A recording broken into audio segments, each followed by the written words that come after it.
the first time I ever got in an airplane, I was 3 years old, and it was a Convair 880, and I was riding from Chicago to Pittsburgh to spend the summer with my grandparents, and my mother took me flying, and my parents met working for TWA back in the 40s. So that was cool. I remember looking out the window and seeing race cars on a racetrack and getting orange juice and a Danish. That was pretty cool.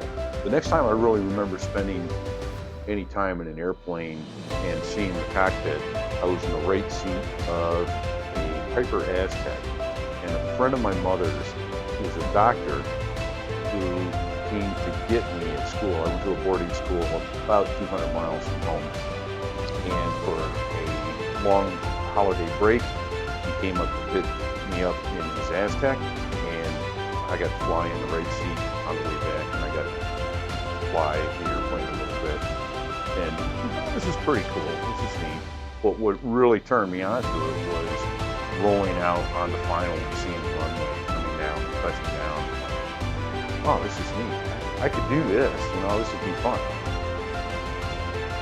I was playing in the front yard or something, and I know exactly what was doing, and that black helicopter appeared overhead. I don't remember the model of that helicopter. That was like the defining moment of, that's really cool. I want to fly that. It's that sense of freedom. It's unmatched. You can't get it anywhere else. Yeah. You really, in a real sense, you break the bounds of gravity. And you're free floating in the air, basically hurtling possibly hundreds of miles an hour to whichever destination you choose. Yeah. It's the coolest thing ever. Or thousands of miles an hour Or thousands, yes. If you were the lucky pilot who got to fly on pilot the Concorde or the SR-71. Yes. Or literally any plane that could go supersonic. What does your family think of you being a pilot? So I would say that my family is probably grateful at the benefits that it gives us by way of a nice home and 3 squares a day and a roof over our heads and being able to go on vacation and those sorts of things. And I would also assume that they think it's a pretty cool job. Two of the kids want to pursue it as a possibility themselves. So, and my wife was also, she's a retired flight attendant now.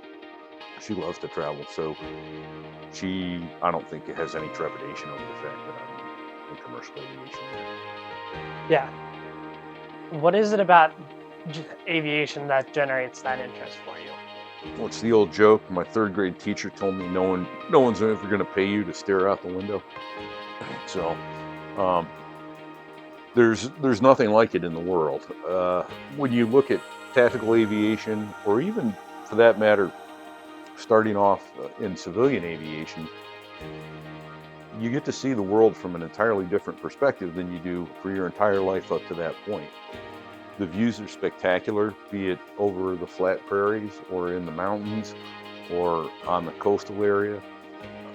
You have intensely mentally challenging problems that you have to deal with in order to become a pilot: navigational, fuel management, engine management, energy management, being how fast the airplane's going, and is always a concern as well, safety-wise. So it's the mental challenges as well as the physical challenges of tactical aviation that I enjoyed.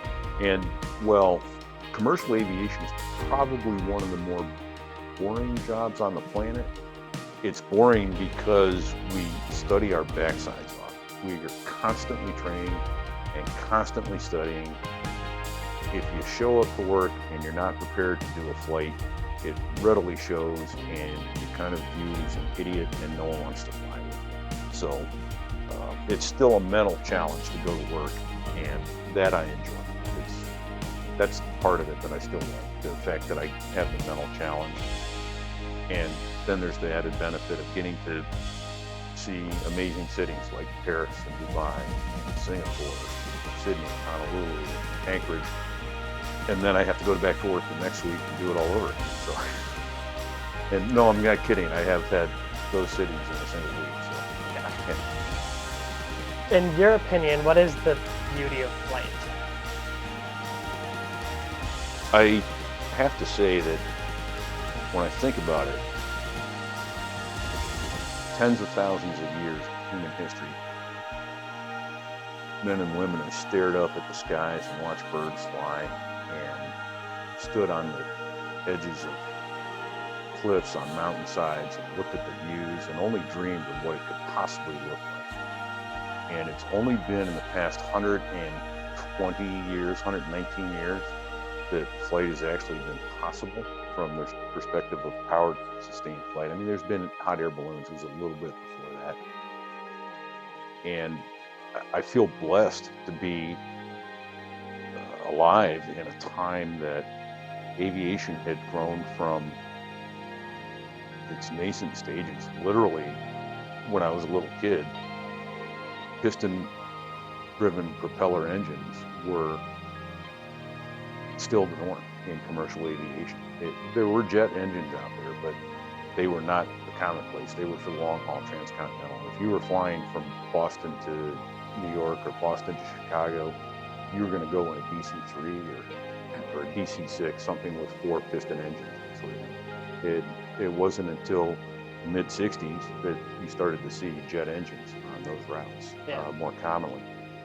And so I'm still fascinated that I've watched aviation grow from that, from the piston age now to the jet age. And on top of that, I've been flying 40 years, and that makes me sound utterly geezer, and I am to some degree, I get it. But when I started flying airplanes, the way we navigated was through radio signals, and you tuned radio signals all the way across the country. And there was a computer that was called RNAV, and you could kind of create your own path, but there was no GPS. And GPS has just made it all magic. We had radio signals and a paper map, and you had to still look down on the ground and go, okay, I'm at this angle from that station and that angle from the other station, and that's about where it is on the map. And oh look, okay, there's the lake coming up in front of me, and that's where it is on the map. Okay, I'm pretty good. I'm within about a mile of this piece of paper in front of me. And now we've got a moving map that sits in front of us at all times. And if we're off by more than 6 feet from where that dot on the map says we are, then we start getting alerts from the computer going, you might not be quite within the 6 feet that you think you are. So it's astounding to see this change in aviation. And I can only imagine that in the future, I mean, we were kids, right? Flying cars, when I was a kid, I should say, flying cars were all kind of the dream. And there are some designs out there, but computers are going to solve all the problem of traffic jams in the sky, so to speak, I think, within the next 30 to 40 years, and flight will become far more commonplace than it will become. Yeah.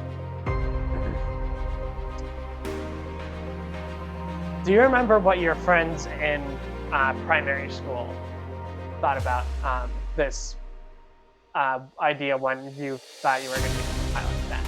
Most of my friends were my co-workers, because I was working 2 jobs when I was going to school, and most of them seemed to think it was pretty cool.